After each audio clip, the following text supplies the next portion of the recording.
फूलन देवी का परिचय देना हो तो कोई एक शब्द का वाक्य नहीं मिलता। एक 10 साल की लड़की जो अपने बाप के जमीन के लिए लड़ी, फिर बालिका बधू बनी और उसके अधेड़ पति ने उसके संग रेप किया। बाद में डाकू श्रीराम ठाकुर के गिरोह ने उसकी इज्जत लूटी। बाद में वो फूलन देवी एक खतरनाक डाकू बनी और उसने बेहमई गांव में 22 लोगों को लाइन से खड़ा कर गोली मार दी।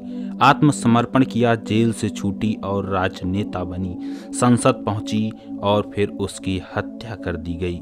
उसके जीवन से जुड़ी ऐसी घटनाएं जो आपको झकझोर कर रख देंगी। चलिए शुरू करते हैं। 10 अगस्त 1963 को यूपी के जालौन के घूरा के पुरवा में फूलन का जन्म हुआ था। गरीब और छोटी जात में जन्मी फूलन में दब्बूपन नहीं था। उसने माँ से सुना कि चाचा ने उसकी जमीन हड़प ली थी। 10 साल की उम्र में चाचा से भिड़ गई। जमीन के लिए धरना दिया, सजा तो मिलनी ही थी। उसकी 10 साल की उम्र में शादी कर दी गई। अधेड़ उम्र के पति ने शादी की पहली रात से ही उसके साथ दरिंदगी शुरू कर दी, जो लंबे समय तक चलती रही। उस आदमी ने फूलन के साथ बलात्कार किया। फिर ये सिलसिला रोज का बन गया, जिसकी वजह से उसकी सेहत बिगड़ गई और उसे मायके आना पड़ा। उधर पति ने दूसरी शादी कर ली। फिर किस्मत ने एक और करवट ली। इसी दौरान फूलन के कुछ नए दोस्त बने, जिसमें से कुछ डाकू थे। फूलन के मुताबिक किस्मत को यही मंजूर था। गिरोह का सरदार बाबू गुज्जर उसे चाहता था।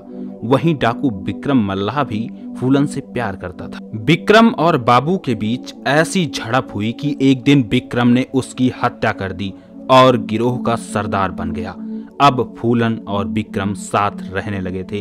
फिर क्या था, एक दिन फूलन अपने गिरोह के साथ पति के गांव गई। वहां उसने अपने पति और बीबी दोनों को जमकर पिटाई की। उधर डाकुओं का एक और गैंग था, ठाकुर गिरोह, जिसका सरगना श्रीराम ठाकुर और लाला ठाकुर। ये दोनों बाबू गुज्जर की हत्या से नाराज थे, जिसका जिम्मेदार फूलन को माना जाता था। दोनों गुटों में लड़ाई छिड़ गई। ठाकुर गिरोह और विक्रम मल्लाह गिरोह के बीच खूनी झड़प हुई। उन्होंने विक्रम मल्लाह को मारकर फूलन को किडनैप कर लिया। फूलन ने अपनी किताब में कुसुम नाम की महिला का जिक्र किया है, जिसने फूलन के सारे गहने उसके बदन से उतार लिए थे। फूलन ने लिखा, कुसुम ने मेरे कपड़े फाड़ दिए और आदमियों के सामने नंगा छोड़ दिया। ठाकुर गिरोह ने उसे नग्न अवस्था में रस्सियों में बांधकर नदी के रास्ते बेहमई गांव ले गए, जहां उसे पूरे गांव में नंगा घुमाया गया। उसके बाद सबसे पहले श्रीराम ठाकुर ने उनके साथ रेप किया। फिर बारी बारी से गांव के लोगों ने उनकी इज्जत लूटी थी। वे उसे बालों से पकड़कर खींच रहे थे। फूलन को लाठियों से भी मारा गया था। बताया जाता है कि ठाकुरों ने 2 सप्ताह से अधिक समय तक फूलन को नग्न अवस्था में रखा। फूलन एक बंधक थी। उसके साथ रोज सामूहिक बलात्कार किया जाता, तब तक जब तक बेहोश न हो जाती। जिस समय यह बर्बरता हुई वो केवल 18 साल की थी। यहाँ से छूटने के बाद फूलन डाकुओं के गैंग में फिर से शामिल हो गई। 1981 में फूलन बेहमई गांव लौटी। उसने उन 2 लोगों को पहचान लिया जिन्होंने उनका रेप किया था। बाकी के बारे में पूछा तो किसी ने कुछ नहीं बताया। फूलन ने गांव के 22 ठाकुरों को निकालकर एक साथ गोली मार दी। यही वो हत्याकांड था जिसने फूलन की छवि खूंखार डकैत की बना दी थी। चारों ओर बवाल कट गया था।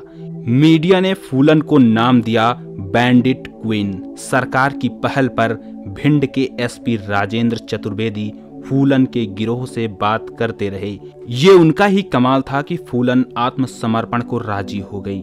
मध्य प्रदेश के तत्कालीन मुख्यमंत्री अर्जुन सिंह के सामने उसने सरेंडर किया। उस समय उन पर 22 हत्या, 30 डकैती और 18 अपहरण के चार्जेस थे। फूलन को 11 साल जेल में रहना पड़ा। मुलायम सिंह की सरकार ने 1993 में उन पर लगे सारे आरोप वापस लेने का फैसला किया। राजनीतिक रूप से ये बड़ा फैसला था। 1994 में फूलन जेल से छूट गई और उम्मेद सिंह से शादी कर ली। इसके बाद फूलन ने राजनीति में कदम रखा। 1996 में फूलन देवी समाजवादी पार्टी से चुनाव लड़ी और जीत गई।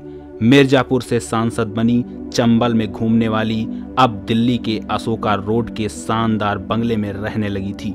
25 जुलाई 2001 को शेर सिंह राणा फूलन से मिलने आया। नाग पंचमी के दिन उसने फूलन के हाथ से खीर खाई और फिर घर के गेट पर फूलन को ही गोली मार दी। फूलन की हत्या के बाद राणा ने कहा कि उसने बेहमई कांड का बदला लिया है। 14 अगस्त 2014 को दिल्ली की अदालत ने शेर सिंह राणा को आजीवन कारावास की सजा सुनाई।